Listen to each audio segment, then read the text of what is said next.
Karma. Je pense qu'il y a beaucoup de gens qui ne savent pas ce que ça veut dire. On dit que quelqu'un a... C'est quoi un karma? C'est quelqu'un qui constamment face à des problèmes insurmontables, tout ce qui est terrible arrive à cette personne, ce n'est jamais également réparti, c'est toujours le même qui a les problèmes. Par exemple, quelqu'un qui va voir sa femme qui tombe gravement malade, son enfant qui est handicapé, son toit qui s'effondre, un accident de voiture, enfin voilà, on dit que c'est quelqu'un qui a un karma. Et moi je ne connais pas grand-chose à la pensée hindouiste, tout ce que je sais c'est qu'il y a l'idée qu'on a plusieurs vies, et il y a la réincarnation à la fin de la vie, donc on revient. Et on revient sous une autre forme qui est largement déterminée par ce qu'on a fait dans sa vie précédente. Et donc on charrie avec soi des sortes de péchés, des méfaits de sa vie précédente. Et que c'est une sorte de chaîne infernale, parce qu'on ne va jamais pouvoir s'échapper de ces méfaits, puisque ça va nous poursuivre, non pas juste pendant sa vie, mais au-delà. Et donc, en fait, il faudrait pouvoir mourir, mais comment on va renaître, c'est terrible. Et donc, la meilleure façon de sortir de là, c'est de se surélever et d'atteindre un état... entrer dans le nirvana, entrer dans une espèce de paradis où on est débarrassé de la vie. Donc, c'est assez étrange pour nous, parce que nous, on est très, très attachés à la vie, on veut profiter de la vie, et dans cette pensée hindouiste, c'est un peu comme si la vie, c'est une punition, on a envie de s'en libérer, en fait. Donc... c'est une pensée très étrange pour nous, et je pense que moi j'ai jamais été en Inde, mais je crois que c'est un pays difficile pour nous de comprendre. Donc moi, ma façon, parce qu'on est quand même, on s'inspire d'autres cultures. Je me dis que, moi je ne crois pas du tout qu'on a plusieurs vies, on a une seule vie, mais pour rejoindre un peu cette pensée hindouiste, c'est que la vie est longue, elle est très longue.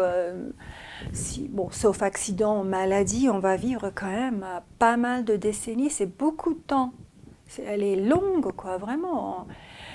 Et donc, d'une part, il faut trouver suffisamment de choses à faire pour ne pas s'ennuyer, pas s'empoisonner, en fait, pas empoisonner les autres. Il faut être actif, il faut aller de l'avant, il faut être toujours dans la quête, dans la découverte, dans l'apprentissage. Et sur 70 ou sur 80 ans, ça fait beaucoup, quoi. Quel projet on peut avoir qui est suffisamment grand pour remplir 80 ans, franchement. Donc, très très longue, la vie est très longue. Et d'autre part, c'est vrai que si on fait des conneries, on les paye. Si on fait des choses mauvaises, ça nous poursuit. Donc il faut faire attention à ce qu'on fait. On a droit à l'erreur, mais quand même, il faut faire attention, parce que si on fait trop d'erreurs, au bout d'un moment, c'est quand même difficile de les réparer. Comment vivre sa vie sans faire trop de conneries? Je pense que la meilleure façon, c'est de se dire qu'on a longtemps pour vivre, il ne faut pas aller trop vite. Et de se dire que si on a l'impression que tout passe trop vite, qu'on n'a jamais le temps, il faut se dire qu'il y a un problème.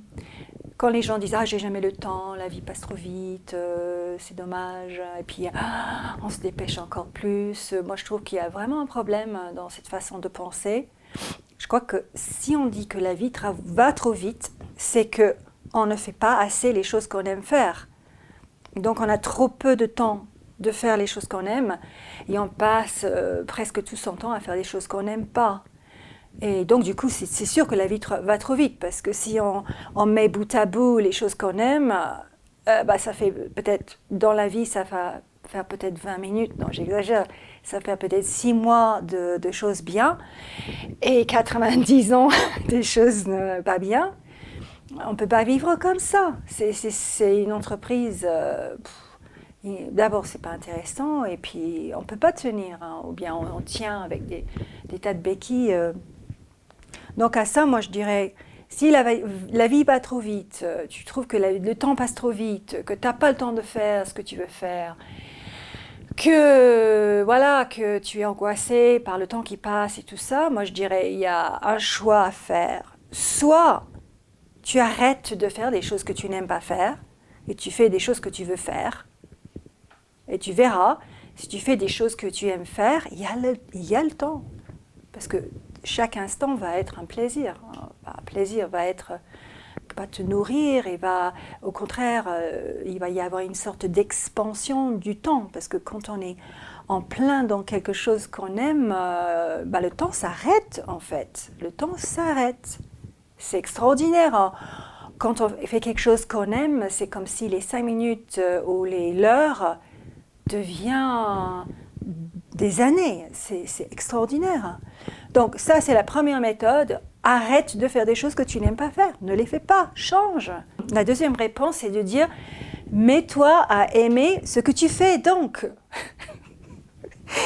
C'est tout bête, mais aime ce que tu fais. Et puis tu ne diras pas que la vie passe trop vite parce que tu n'as jamais le temps de faire les choses que tu aimes.